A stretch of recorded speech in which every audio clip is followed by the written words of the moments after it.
നമുക്ക് എത്രത്തോളം ജ്ഞാനം വർദ്ധിപ്പിക്കാൻ കഴിയുമോ അത്രത്തോളം നമുക്ക് സമ്പാദിക്കാനും സാധിക്കും. അറിവാണ് യഥാർത്ഥ സമ്പത്ത്.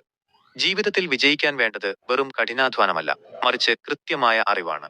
നിങ്ങൾ ഒരു കൈത്തൊഴിലിലോ ബിസിനസ്സിലോ ഏർപ്പെട്ടിരിക്കുന്ന ആളാണോ എങ്കിൽ ആ മേഖലയിൽ കൂടുതൽ പഠനം നടത്തുക. ഏറ്റവും കഴിവുള്ളവരുടെ രീതികളും അവർ ഉപയോഗിക്കുന്ന ആധുനിക ഉപകരണങ്ങളും പഠിക്കാൻ ശ്രമിക്കുക.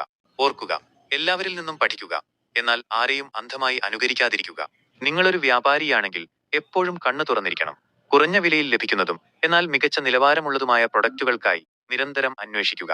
സംസാരിക്കുന്നതിനേക്കാൾ കൂടുതൽ പ്രാധാന്യം ശ്രദ്ധിക്കുക എന്നതിനായിരിക്കണം.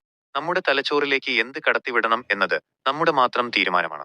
ആക്റ്റീവ് ഇൻകവും പാസീവ് ഇൻകവും, ഇവിടെയാണ് പലർക്കും തെറ്റുപറ്റുന്നത്. നിങ്ങൾ പണത്തിനു വേണ്ടി മാത്രം ജോലി ചെയ്യുമ്പോൾ ലഭിക്കുന്നതാണ് ആർജിത വരുമാനം അഥവാ ആക്റ്റീവ് ഇൻകം. എന്നാൽ ജീവിതം മാറി മറിയുന്നത് പാസീവ് അല്ലെങ്കിൽ പോർട്ട്ഫോളിയോ ഇൻകം തിരിച്ചറിയുമ്പോഴാണ്. അതായത് നിങ്ങൾ പണത്തിനു വേണ്ടി പണിയെടുക്കുന്നതിന് പകരം പണം നിങ്ങൾക്ക് വേണ്ടി പണിയെടുക്കുന്ന അവസ്ഥ. ഈ ചെറിയ വ്യത്യാസം തിരിച്ചറിഞ്ഞാൽ സാമ്പത്തിക വിജയം ഉറപ്പാണ്. പലരും കരുതുന്നത് നിക്ഷേപം വലിയ അപകടമാണ് എന്നാണ്. സത്യത്തിൽ എന്താണ് ചെയ്യുന്നത് എന്നതിനെക്കുറിച്ച് അറിവില്ലാതെ വരുമ്പോഴാണ് അത് അപകടകരമാകുന്നത്.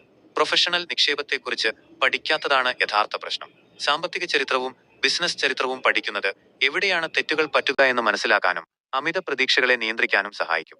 അറിവുകൾ എവിടെ കണ്ടാലും അത് സ്വന്തമാക്കുക. വിജ്ഞാനം നമ്മുടെ കളഞ്ഞുപോയ സ്വത്താണ്.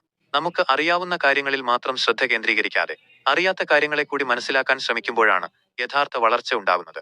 കൂടുതൽ സാമ്പത്തിക അറിവുകൾക്കായി ഈ ചാനൽ സബ്സ്ക്രൈബ് ചെയ്യാം.